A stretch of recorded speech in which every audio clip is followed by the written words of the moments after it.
Okay, hi everybody. So this is segment 3, and I already did segment 1 and 2. The first one I was talking about reptilian brain and trauma and depression, anxiety, difficult emotions. And last time we talked about repressed emotions and how it kind of ties back to reptilian brain.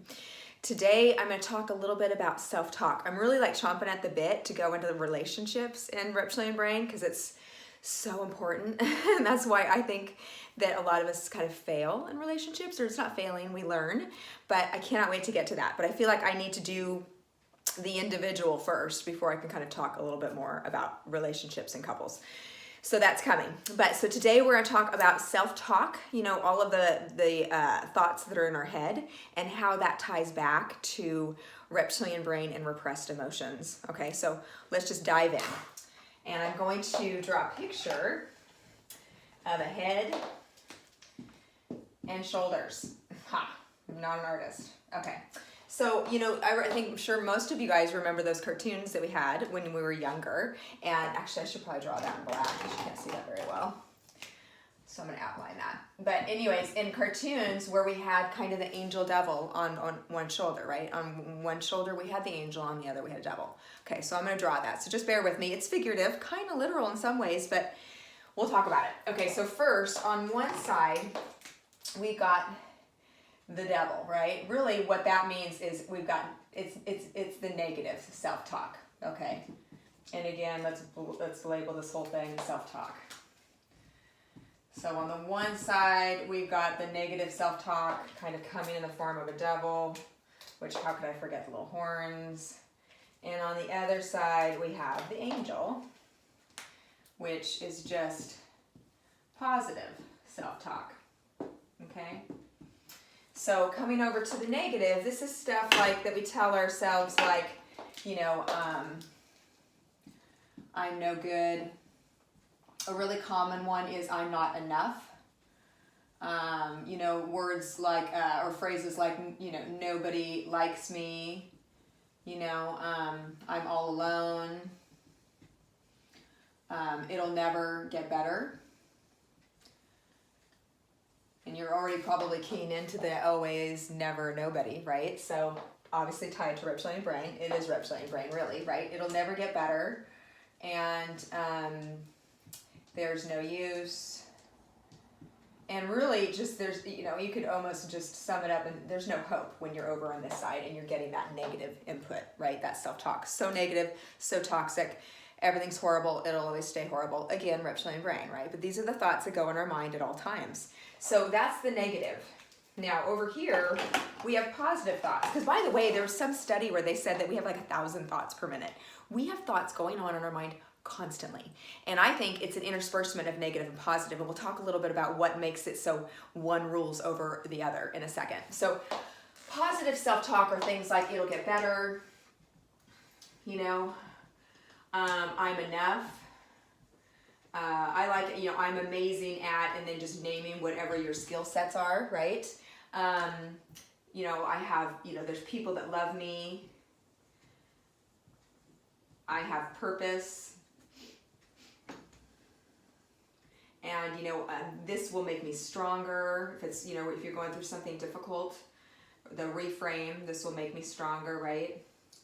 As opposed to it'll never get better and it's always going to be like this, right? This will make me stronger. And just essentially over here we have hope, okay? So these voices are going on all the time. Which one rules? I love asking this question because it just depends on the individual and who I'm working with, right? And where they're at in their life. But most of the time people come in and go, this one does. Which one feels more powerful? This one does. In fact, most people would say that if it was a literal devil, he would be this big. Holy schmoly. It feels so strong and so powerful. Why? Because what do we know? So going back to the whole, obviously this is reptilian brain, okay? And really quickly, obviously this is fear. And this part pulls on fear in using these words or whatever, or these ideas. And then this part pulls on love, right? In using these ideas. So we know it's reptilian brain, we know it's fear. So because we know it's reptilian brain, very quickly, what do we know? Well, we know, again, this is 2% of our brain, and that means that this is actually 98% of our brain. So in reality, this figurative angel is that big. And this guy is actually a little pipsqueak. He's like way littler. He's way littler even than the original one that I drew. 2%. So why does he feel so big? Okay, so the reason why is because this side of us, right, or this, you know, obviously there's some people that would think, you know, just depending on what your religion is, that this is real, right, and it is an entity, or there is an energy that wants to pull us down. There's a lot of different beliefs in this. There's certain philosophies that talk about the illusion of life and that we're living in a Maya place and we're not seeing things clearly, and enlightenment is pulling off that veil and realizing, nope, that's all lies. It's very similar to what we talked about before. Reptilian brain, 2%, we know it's lying to us, okay? So however you want to frame it, it's kind of cool though that it does fit into different religions. So if you're Christian as well, you know, the serpent whispering into Eve's ear, a little bit like self-talk, the negative self-talk. When we start to believe that I'm not good enough and nobody's here for me and it's always going to be like this and it's never going to get better, oh my God, that's like a downward spiral. And for some of us, that's where we live. We're there all the time. And we think it's true because it feels true. It feels so intense. So why does it feel so intense? Well, because this guy, and I'm just going to call him a guy, and I'll draw that little devil again.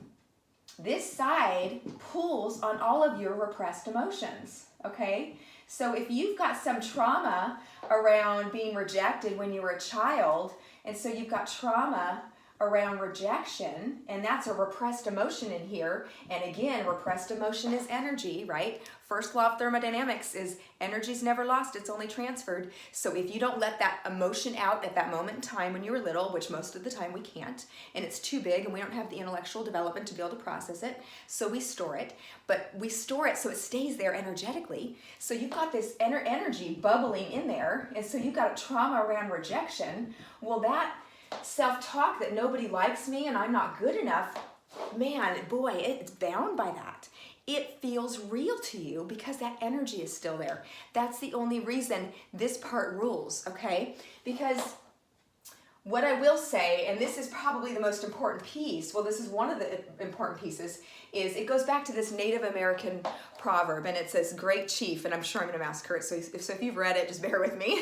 It's this great chief talking to his grandson, and he said, grandson, within each of us, there are two wolves that are forever at battle, and one wolf is love and compassion and empathy and purpose and the light and positivity, and the other one is negativity and fear and hatred and jealousy and self-hatred and self-loathing and anger and rage and destruction, and they're forever at battle. And the grandson stopped and he was thinking about it, and he said, well, which one wins? And then the great chief says, whichever one you feed. Okay, so this is the piece. What dictates which one's going to rule more? Well, there's a couple things. First, we know if you have repressed emotions, this one's going to feel stronger. It's going to feel more potent. But also, what do we know? The way you feed the angel or the devil or the dark or the light or the negative or the positive is by what you pay attention to. Okay? Now, this is really important, okay? And what does that mean? Well, that means if you have a thought and you let it start to run and you stay with it and you stay on this side and you go, yeah, I'm no good, yeah, I'm da-da-da-da, and you start listening to it and you believe it and you live there and you don't interrupt it, it's going to remain. That 2% of your brain is going to lie to you and you're going to say, no, this is reality. When in fact, it's not reality at all because again, it's 2% of your brain. So the first part is interrupting that, is to start to notice, okay, wait a minute, what are my thoughts? This is why I'm a huge advocate of journaling, also a huge advocate of meditation, so you can kind of start to stop in the moment and notice what your thoughts are. Like I said before, they say that we have like 1,000 thoughts a moment. Are those conscious thoughts? Heck no. They're going so fast, we're almost not even aware of it. So the next question is, well, Amy, if they're going so fast and we're not aware of it, then what could we do about it? Well, you could first of all start to journal so you start to become more aware of it. Secondly, like I said, you could do a practice like meditation, which helps you. But third, do you know really how you know if you're in negative versus positive? The way you can tell is by how you feel. Okay, so if you're over here, you're gonna feel yucky. And if you're over here, quite simply, you're gonna feel good. And for me, that has actually become probably a really big marker. And I'm gonna tell you like a story about this. and how quickly it can happen. So, so I've gotten in touch with this, obviously, with, oh God, if I start to feel yucky, I'll stop and go, wait a minute, what was I just thinking? Okay. So this probably happened, it was probably about 6, maybe 8 months ago or whatever. I was driving and all of a sudden, everything was fine, but all of a sudden, and I was, definitely in my higher brain and feeling good. All of a sudden, I started to feel yucky. I did. And I caught my thoughts, and they were negative, like I'm not good enough, or I'm a bad person, following that kind of theme. So I stopped and went, wait a minute, what was I just thinking? Oh my God, I was replaying literally something that had happened like years prior with an old supervisor of mine, where I kind of had an altercation where I challenged her, and I was definitely not in my higher brain, neither was she, but it wasn't that great. I walked away going, I wish I would have handled that differently.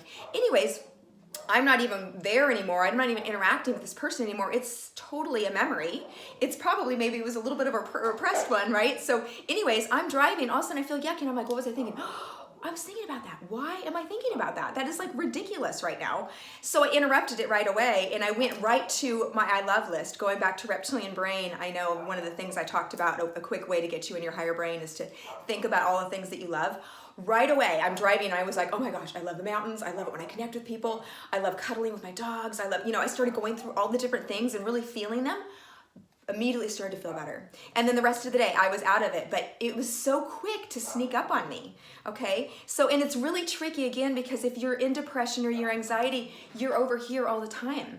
So you're in your reptilian brain, and you've got all these thoughts swimming around. So this negativity feels huge, and it feels like it's real. So know that it's not. Know that you can interrupt it, and you can start feeding it. You can start feeding yourself with positive, thoughts. It's going to feel foreign at first. I really, God, I remember my 20s. The way I really started to key into this was I was going to school. I was going to a university. It was a time in my life, man, where I didn't even feel like, actually, I'll just share, I was not into school at all. This is so funny. When I was in high school, I was not into school. I was really good at getting out of school and trying to not go to class, really bad. I just didn't find my purpose yet, etc. Anyways, once I decided what my purpose was, I was hell-bent on making it happen. So I ended up at a university, and I definitely felt really insecure about being there. I didn't think I was smart. I was like, what am I doing here? Everybody's gonna know that I shouldn't be here. I had all this negative Nelly stuff, by the way, probably tied to childhood stuff, not feeling good enough, right? Repressed emotions there. Well, the way I handled it was I started to create a mantra, because I noticed as soon as I went onto campus, oh my God, I felt yucky. My energy went down. I started to say, I'm amazing, I'm smart, I'm da-da-da. There was like 4 or 5 words that I said in my mind, and I think the end wasn't, I don't care what anybody thinks. But I did that over and over again. After like a couple, I want to say even a month, it might have even been less. And they say it takes 3 weeks to develop a habit.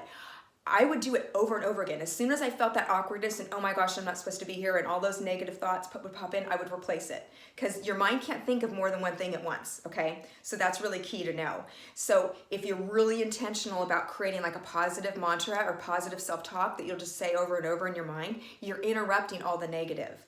And again, what do we know about what's happening in the brain when you're doing that? You're building those higher brain neural pathways. Because the way to build higher brain neural pathways and to make it stick is by practice, practice, practice. Okay, so doing higher brain stuff all the time is the most important thing. So going back to this, which one wins? Going back to the Native American proverb, whichever one you feed, it's whichever one you spend time focusing on, okay? So yeah, if you think life is yucky and you're horrible and everybody's horrible and nobody's trustworthy and this and that, you're right. Because you're going to live in there, And again, you have neurotransmitters, and you got the cortisol, and you got like all just the negative stuff, like you're depleting yourself with serotonin and dopamine. That's going to support it, okay? What's funny too is when we're negative Nelly and we're not feeling good, we don't have positive interactions with people either. There's this proverb that says that the world treats you in exact proportion to how you treat yourself, right? That we're putting it out there, that it comes back. So likewise, if you go into the positive and all of a sudden you're telling yourself these things in your mind and you start to kind of feel it, and then again, dopamine, serotonin, you've got like the feel-good hormones going on, the world, it responds to that. So this is a really good way to start to interrupt it. So going back to the whole reptilian brain, this is a way to really look at, okay, what is going on inside of our minds. Okay, so we already know the neural pathway development, higher brain versus lower brain. But when you have this negative self-talk specifically, and when you've got the thoughts that say that you aren't good enough, nobody loves you, or you can't trust anyone, or it's never going to get better, or, why did this happen to me? I have a couple of clients that really have had some horrific stuff happen, that it feels that way, right? But when they live in that, why did this happen to me, poor me, and they're pissed and they're angry about it, it keeps them there. So again, there's that balance too. So I always go back to that, sometimes these, again, what are they tied to? Well, they're tied to all of this repressed emotion. So, you might have trauma over rejection. You might have trauma over loss. You might have trauma over abuse, and that's going to develop different forms of self-talk that get tied, because when we go through a trauma, we tell ourselves something about it. It might be that I'm not good enough, that's why this happened, or, I'm all alone, or there is no God, or nothing good happens, whatever. We tell ourselves stuff when trauma happens in order to try to make sense of it. We make decisions in those moments that a lot of times are from this place. They're from the negative. They're not from the positive, okay? We do it, again, for survival, and it helps us keep moving. But as soon as we start to explore, okay, wait, my I'm not good enough is up. Oh man, that goes back to childhood when my mom left, or this and that. God, I really got to start to heal that. So you got to identify, obviously, what emotion is tied to those thoughts, and then you got to start to work on healing that emotion. Because going back to that, once you start to take away this stuff, all of this repressed emotion that's in there, that this the negative uses essentially to give it life. The negative uses that on some level to give it power. Once you do that, the figurative devil, dude, doesn't have a leg to stand on. He's got zero power. He will all of a sudden become itty bitty. And this will become, the 98% that it is. Okay, so this is truth. This is inaccurate. Okay, but the only reason why is because you got all this muck, and it uses this muck, right, to keep you there. Now, this is the interesting part, and I don't get it, but my daughter profoundly said, I've been teaching her about this, just so she knows when she gets into reptilian brain how to get out of it, but she had said, Mommy, I'm getting really good at knowing when I'm in reptilian brain, but man, when I'm there, I don't want to get out. I know. It's crazy. When we're in that negative place, we want to dig our heels in and go, no, how I feel is true, and yada yada, and I'm pissed at this person, and they're this, and they're that. You want to stay there. I mean, you do. You think it's real, and it's not. It's so fascinating to me. So it's almost like it's an entity. I don't know about that. Oh, I have a hard time with that one, but there's this force that wants to keep you pulled down on some level, okay? So maybe that's the light and the dark, and that's just, the duality of this life that we have to try to battle a little bit, or not battle, but sort through and become more aware of it. Okay, so obviously you don't want to repress this stuff either. Instead of focusing on it, you want to go, okay, let me go over here instead. You're not going to want to beat it up or push it down, because what you resist persists, right? You don't want to do that. You want to go, oh, okay, God, I'm feeling really yucky. Oh, because I'm thinking about that. Do I really need to be thinking about that? No, I don't. Like in my example, when I was thinking about the interaction I had with the past supervisor, there was no need for me to think about that. Really, there was really nothing even to heal in that scenario. Maybe it pulled on some other stuff, but you know what? So it was really kind of cool in that moment to go, yeah, I can let that one go. Not important. Okay, so let me focus over here. And sure enough, it got me out of it. Now, if it was another really deep emotion, or, one of my other many self-talks that are tied to negative emotions, because guess what? I've had trauma. I've got a slew of them, okay? That it might be one of those where I go, oh, this is bringing up that I'm not good enough, or I'm a bad person, or I'm this and that. It's time to journal about that, or it's time to kind of maybe sit down and cry about that a little bit. And, there's a lot of different techniques, and I know I talked about last time with repressed emotions. There's a lot of different things that you can do to start to kind of unearth that emotional repression, so you can start to get it out. I'm a big advocate. I'm just going to throw this in here, even though I know we're talking about repressed emotions in a roundabout way. But one way to start to get that muck out is to write letters. So if there's a person in your life that maybe has passed has died, or, you know, a boyfriend that you broke up with, or, you know, a parent that you really don't have access to, write them a letter and then throw it away or tear it up. You're not doing it to give it to them. You're doing it just to get it out, okay? And another thing that you might want to do, because I think a lot of us have this, is maybe write a letter of forgiveness to yourself. You know, I know that for me, and I'll just share this, with a lot of the different experiences that I had, I'd walk away blaming myself, like, well, why did I do that? Or, you know, I've even been in pretty abusive relationships, and guess who I'd blame? I'd be like, well, what am I doing in a relationship with that person? Do you know what I mean? Which is really funny, because most people would totally blame the other person. I would go, wait a minute, let me look at myself, because I got myself in this situation, so let me figure out what it is. So sometimes, you know, forgiving yourself is super important, and knowing that it's just a part of your journey, right? So again, the more you start to heal it, so this all ties back together, the more you heal that muck in there, it's going to, again, loosen that reptilian brain hold, which also loosens the hold that the negative self-talk has on you. Because like, I'll have a lot of people come in and, you know, they're really feeling depressed and pretty hopeless. And actually I have one client in particular that the self-talk is constantly negative, okay? And there wasn't a lot of movement for this particular person because they weren't doing the deeper work, you know? So that negative dark side is going to keep its hold on you if you don't heal that repressed energy, okay? Because that's how it lives, is really through that. So it's going to be difficult for you to totally just fixate on positive when you're not aligning it completely with what's going on in here. So if you've got like the repressed emotion, it's just going to keep you tethered to your reptilian brain, okay? And I think a lot about that movie, American Beauty. I don't know if you remember that part where that one gal, I think it was Annette Bening. Anyway, she's like, she keeps talking about, I'm going to sell this house today. I'm going to sell this house today. Totally like new age mantras, positive self-talk, which is super cool, but it wasn't really sticking for her, and it didn't feel real.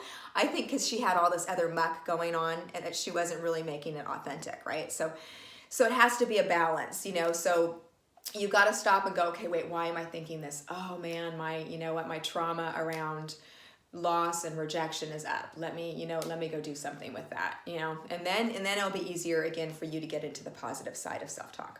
So I know this is a little bit similar, obviously, with reptilian brain, but very specifically with the self-talk thing, it's so important. So, and if I were to say, like, you know, they say 3 things that you can do that would change your life immediately. One is meditate every day. The other one is exercise. And then the other one is journal, you know? And I would add like reading something amazing that really inspires you. So, you know, once you start to do start to develop certain practices, things that you do every day, you know, developing awareness, so you're focused on yourself, you're focused on what's going on, figuring out ways to kind of catch your thoughts so they don't like catch you, the better off you'll be, okay? So that's why meditation practices are amazing. Yoga is amazing because you can't be in a yoga pose and thinking. It really teaches you kind of how to be in the moment and how to pull away from your thoughts a little bit. Because if they're unconscious, you're going to easily get pummeled, okay? But again, pay attention to how you feel. So if you're all of a sudden feeling good and then all of a sudden you feel a little wonky, stop and go, uh-oh, what was I just thinking? I'm telling you, more often than not, unless there's something that happened in the outside world, it was probably something that was going on in your head. Okay, so I think that's it for self-talk. So again, it ties back to reptilian brain and repressed emotions. Make sure you're watching like the segments in order, or else you're going to be like, what is she talking about with repressed emotions and reptilian brain? Because they're going to build on one another. Next time, I think we will probably hit on internal anchors, and then I definitely want to do reptilian brain with couples. And then there's some other topics that I think would be really cool to talk about. So I think that's it for today. Thanks you guys for stopping by. I look forward to it. Bye.